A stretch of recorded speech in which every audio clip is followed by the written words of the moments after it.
Sa Agusan del Sur, iniimbestigahan na ni LTO Chief Alsec Marcos Lacanilaw, ang law enforcement team leader ng LTO Trento Extension Office, matapos ireklamo sa umano'y pangingikil ng suhol mula sa isang truck driver.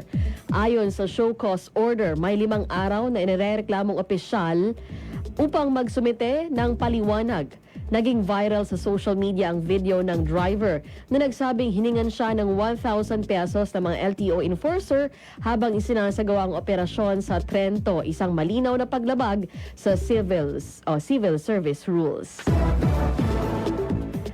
Sa Davao City, nasaksak ang barangay tanod na si alias Tufer matapos pagsabihan ang lalaking nagtatapon ng basura sa Doña Pilar Street, Barangay 5A, Davao City kahapon ng umaga.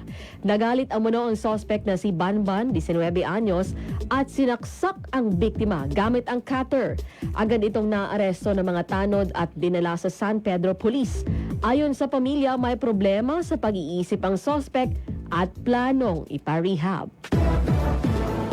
Sa Cagayan de Oro, isang church treasurer na si Benjamin Mendez ang binaril sa loob ng Seventh-day Adventist Church sa compound sa Barangay Puntod ng Lungsod.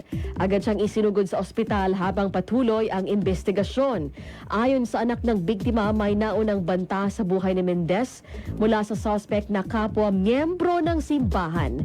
Matapos sumakasakay ng Toyota Vios, sumuko rin ang suspect sa CIDG.